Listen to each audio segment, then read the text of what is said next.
Alright guys, it is now Monday, what day are we today? The 25th. And finally got to head back from the machine shop. What they ended up doing was taking and replacing the two exhaust valves onto that one cylinder. Guessing that they probably replaced the seals into the valves also, but I really don't know what they did. All I know is that they called me this morning, said the head was in, so I'm back onto the car to reinstall everything. So, on top of the valves being replaced, give you guys a good shot of what the valve looked like.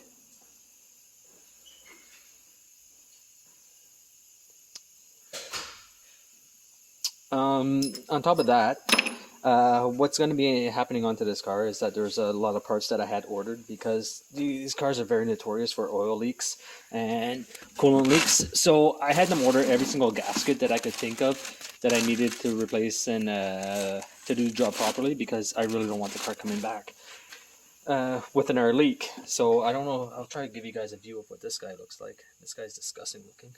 I don't know if you guys see all this, but this was actually leaking before I touched the car, and it was leaking onto the transmission.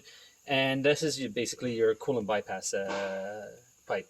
So we're going to be taking and replacing all that, along with every other little seal. I ordered the intake seals also, even though these ones seem okay.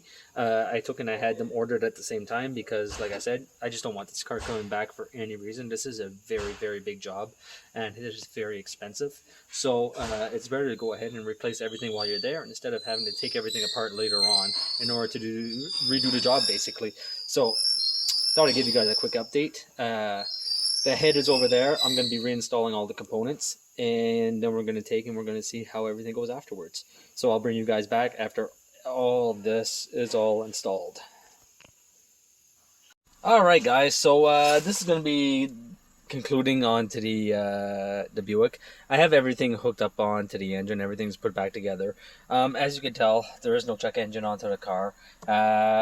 When I first got this car, what ended up happening is that as soon as you would start the car, about 10 seconds later, you would have the check engine come on, and then it would just start flashing, going like flashing on and off, on and off. So that led me to go to a scan test, which then led me to a P0300. Now the P0300 was just telling me that there was a misfire onto the engine, and it didn't know where it was coming from. So after that, I went into the misfire data. Now on the misfire data, it showed me that the misfire was happening on cylinder 2 constantly. And that's when I started to do the diagnostics onto the vehicle. Now, what ends up happening is that, as you guys seen, I did some leak down tests. I did a compression test, leak down test.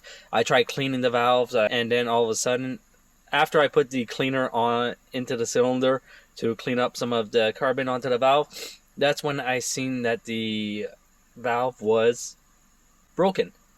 So, needless to say, the head came off, put everything back together, and this is what it is. The car is running, no misfires, it's running nice, it's not loud, it's not clunky. So this is it for this video.